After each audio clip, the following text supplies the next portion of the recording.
1993. godine pokrenut je krivični postupak protiv Radovana Karadžića i ostalih u Njujorku. Suđenje bilo 7 godina, znači 2000. Tek je donešena presuda, ne jedna, dvije, evo i ovdje obe u originalu sa apostilom, znači međunarodno priznate presude kojima je dosuđena odšteta ženama koje je bile silovane, pa otišle u Ameriku, Amerikanci im odmah dali državljanstvo i onda su to bile njihove državljanke, zato su se toliko zauzeli. U postupku je bilo uključeno 30 advokata, 10 tužilaca i nekoliko sudija. I Radovan Karadžić je uzimao aktivno učešća na ročištima, međutim kad je spazio da bi vrlo brzo mogao biti uhapšen, onda više nije se pojavio, nego je angažovao advokata Clarka, jedan to je Amerikanac, da ga zastupa. Međutim, ovaj ga je zastupao i logično nije se moglo tu ništa njemu pomoći i njegovim tim koji su ga slijedili, upravo zbog toga što je to toliko krivično djelo i genocid, jer imam ja ovdje i optužnicu protiv svih, kolektivnu optužnicu, jer su svi optuženi za genocid.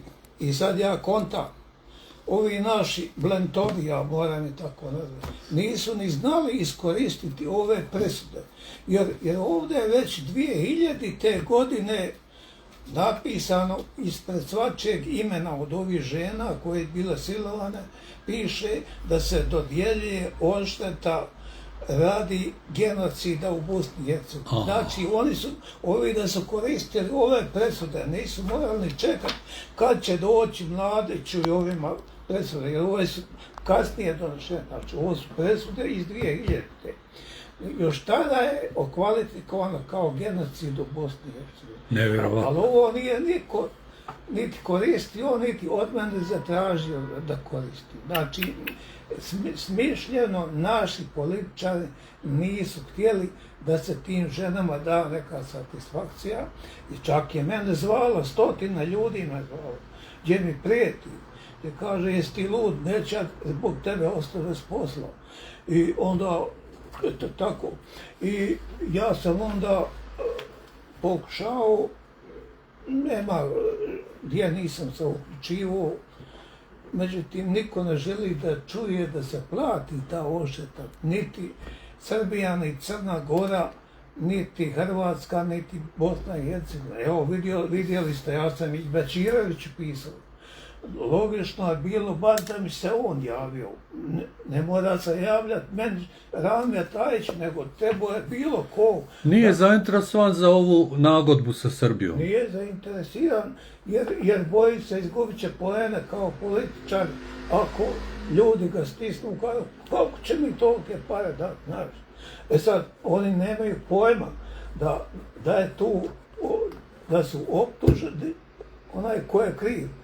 A plaće, znači, mi smo morali staviti i Bosnu i Hercegovinu zato što Republika Srpska nije država. Da. E sad, mi smo tu i naveli da će se to vjerovatno prilomiti na Republiku Srpsku, znači, jer da ako budu pametni, tako će raditi. I tako da do danas nije niko bio zainteresiran, evo ja nisam dobio nijedan odgovor. Do kad je rok da ti odgovore? Rok je bio juče. Zadnji dan.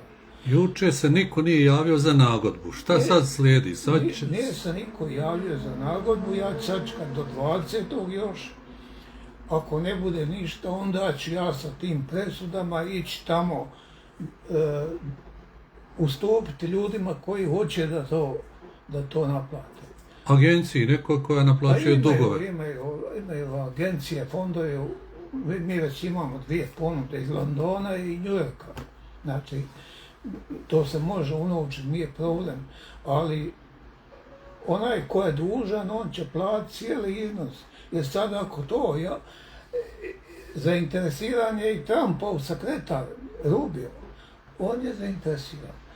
I Oni gledaju samo interes. Kako ne, dok je presuda američkog suda i veliki iznos, naravno da će to zanimati i Trumpa. Presuda pravomoćna i izvršna.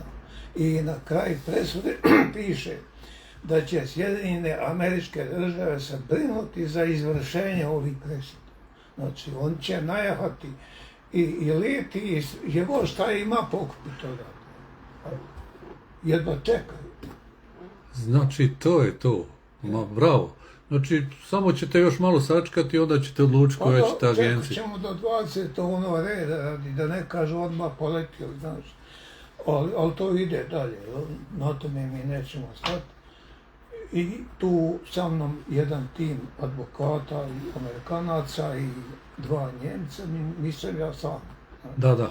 Tako da mi tu timski radimo i to. Oni su mene ovdje ovlastili da ja, budući da sam ja iz ovog podneblja, pa da pokušamo nagodbu, nešto. Međutim, vidim da niko neće, ja samo njima javim, nema od nagodbe ništa. Idemo dalje, ustupit ćemo ono ko hoće, a on nek naplati sve, a ja znam kako će to ići. Znači, Amerikanci ili Englezi, nije bitno kome ćemo da. Oni će naplatiti svih 100 milijardi, juče je bilo 102 milijarde, on će to sve naplatiti ili će ih obavezati da plaćaju kamate dok ih postoji. A ne, oni su takvi, pa to je interes ljudi, ovo je gotova para, ovo je za njih gotov novac, presuđeno, nije to da se mora nešto čekati, to je presuđeno, potvrđeno pečatom apostil, potvrđeno suhim žigom na kraju, tako, nema to priče da neko neće platiti, evo, tu je suhi žig. Ma ja, pa nema šta.